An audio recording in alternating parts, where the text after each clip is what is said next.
The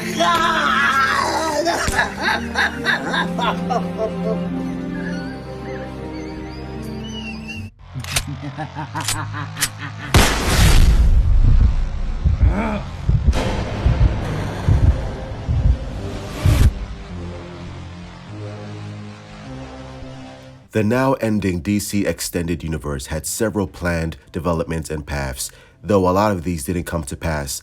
The haphazard changes to the shared movie universe were many times based around the reception of the movies themselves.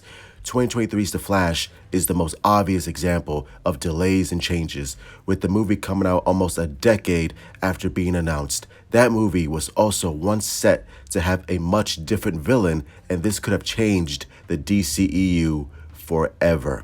The Reverse Flash was set to not only face the Scarlet Speedster, but also be involved with various other happenings across the DC Extended Universe. While this sounds like an interesting development, it might have run the risk of taking away agency and legitimacy from the movies and their characters. Likewise, it would have also retreaded a villain who had already become rather overused in media outside of the comic books. According to storyboard artist Jay Oliver, there were several abandoned ideas made along the Flash's long road to a release date. Instead of the movie's final premise, which was based on the Flashpoint event from the comic books, The Flash would have been one movie in a DCEU subseries. The first of these films featured Eobard Thawne, aka Professor Zoom, the Reverse Flash, though only in a limited capacity. Reverse Flash was going to be a villain pulling strings behind the scenes, somewhat similar to the powerful Thanos in the Marvel Cinematic Universe. This matches the character's actions in the comics and other media, with Barry Allen's modern dead mom origin story being entirely due to Reverse Flash's actions. According to Oliver, Thawne also had a hand in other events, with these villainous machinations plaguing the universe as a whole. These plans were of course dropped, as was the idea of Zack Snyder's Justice League trilogy being followed up by a more overt Flashpoint adaptation. Thawne himself didn't show up on screen in the DC Extended Universe, with the closest thing to a Reverse Flash being a version of Barry Allen becoming the Dark Flash, which was absolute. It was a fine.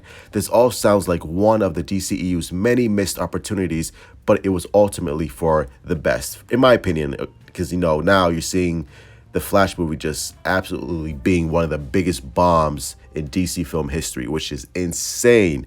Insane. How do you have two Batmans in one movie, a Supergirl, and Zack Snyder's Flash, and yet it's a disaster? Wow. It blows my mind.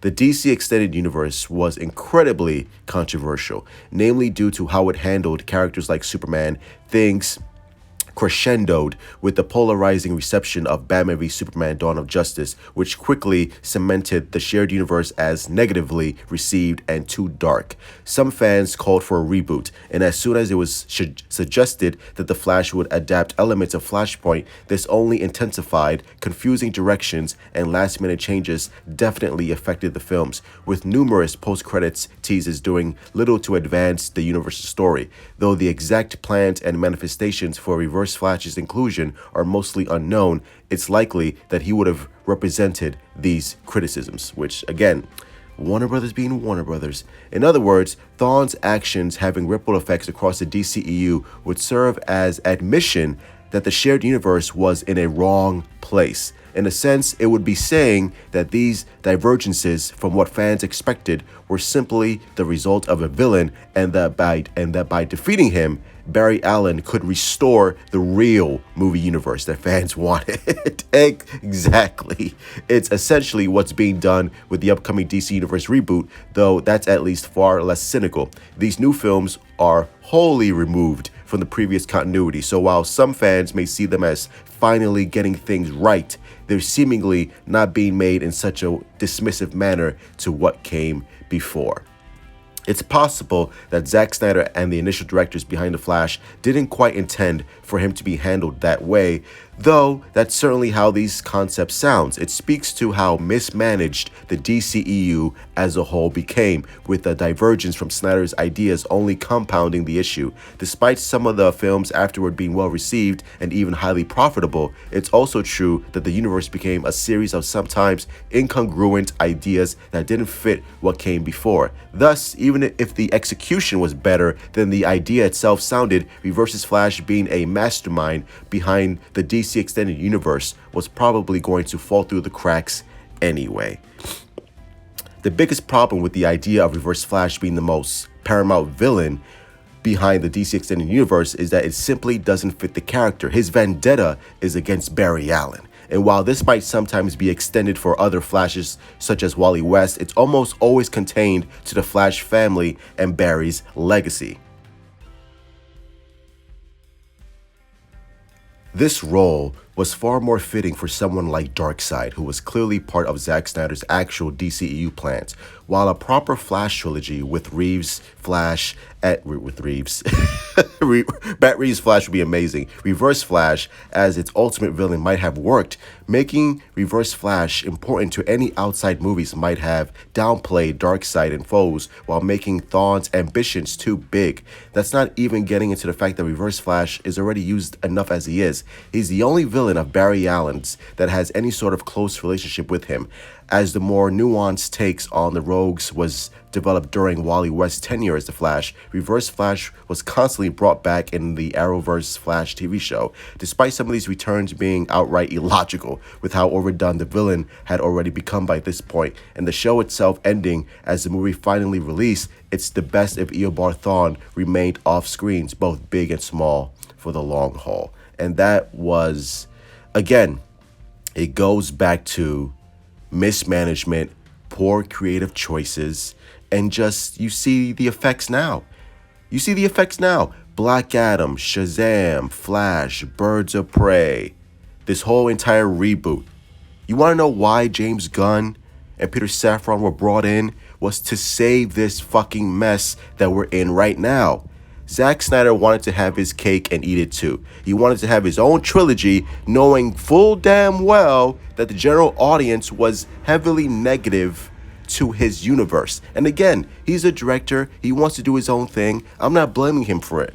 But don't pretend to sit there and act like Zack Snyder's DCEU was utterly beloved, because it wasn't. We have to face reality. It was a fucking mess. It was a mess. Plain and simple. Messy? Messy. I don't know. Messy's not really sitting right with me. I gotta give props to Zack Snyder because he was slick. He was sitting back and like, all right, I know a lot of people don't like my DC take, so how can I finish my universe and at the same time reboot it with the Flash to make people think that this was all part of the plan, so therefore they can stop shitting on me and I can do and finish my story.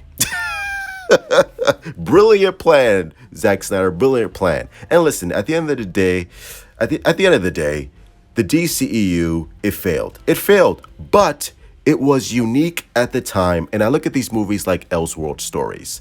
It was Zack Snyder's vision. A lot of people didn't like it. Some did, but we move on. And hopefully James Gunn's DCEU will take care of things. All right? Love you all. Stay safe. Hit like, subscribe. Follow me on Twitter, Instagram, Discord, Twitter, TikTok, all that bullshit. And let me know in the comments down below. What do you think? At the end of the day, DC going dark was the wrong move. But it was an interesting move. Hey man, can I just get a water cup? Yeah.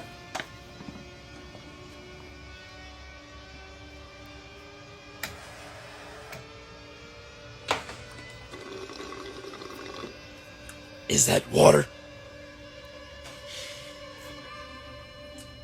Sprite.